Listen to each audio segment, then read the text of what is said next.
Hi, my name is Jacky. I'm here to present our work, Learning to Compose Hierarchical Object-Centric Controllers for Robotic Manipulation.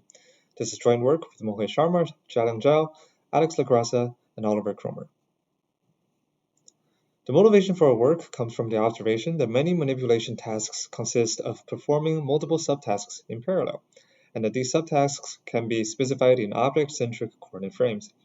For instance, consider the screwing task, where we first approach and align the screwdriver with the screw, and then push into the screw while rotating the screwdriver.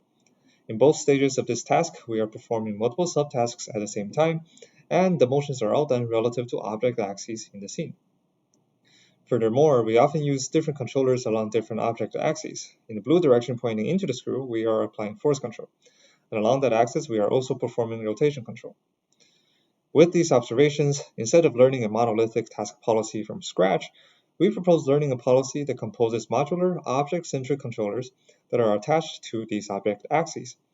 This approach leverages simple predefined controllers that can be reused across many tasks. It also enables more efficient task and object-centric exploration for reinforcement learning, as well as improving the generalization capabilities of the learned policy. So how does this work in practice? Well, given a set of object-centric task axis controllers, our policy selects a hierarchical subset of such controllers, which are then combined via null space projection. In this figure, we visualize a block push task where the green block robot is trying to push the red block up along the vertical gray wall. We use reinforcement learning to train a policy that selects a hierarchical subset of the controllers to execute. Say the policy chooses these two controllers in panel B, with the selected force controller having higher priority than the selected position controller. Then we project the command of the lower priority controller onto the null space of the higher priority controller, forming the final command given to the robot. One challenge with choosing subsets of controllers is that the resultant action space is very large combinatorically. For example, choosing a hierarchy of 3 controllers from 20 potential controllers gives 6,840 possible choices. A discrete action space using these permutations is clearly not scalable. To resolve this and make learning manageable, we expand the Markov decision process such that the policy only has to choose one controller at a time, conditioned upon its previously selected controllers.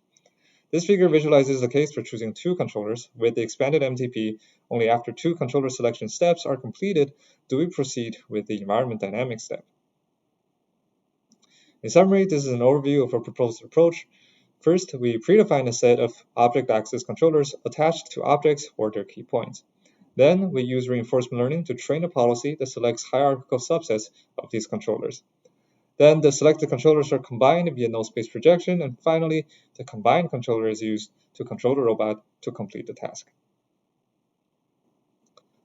We performed experiments on 4 tasks, 2 2D block roll tasks, and 2 real-world tasks using the Franke robot. In this video, we will only focus on the Franke hex screw task. Our experiments focus on these 2 questions. Does combining hierarchical controllers improve task learning, and does it also improve generalization?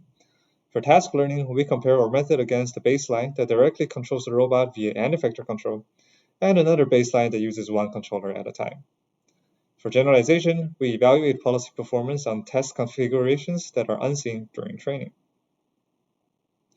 In a Franke hex screw task, the robot must turn a hex screw using the hex key to a desired angle. The hex screw can only be turned when sufficient downward force is applied and when the hex key is properly aligned. Test environments have hex keys and screws with different sizes and different positions, and here we show the hex key and screw size multipliers used in the training and test sets, with 1.0 being the canonical hex screw size seen in the figure. Here we show the success rate of the learned policy during training. Green is our proposed hierarchical controllers method, red is end effector control, and blue is using one controller at a time. Because this task requires performing many concurrent subtasks in parallel, exploring directly in the end effector space is very challenging, and that baseline is unable to learn the task. In addition, our method is able to maintain its task performance when transferred to test environments in simulation and in the real world. Here's a video of the learned hex screw policy performing the task in the real world. Note that the robot aligns the hex key vertically and presses down on the screw while turning the screw. Please see our paper for more details. Thank you.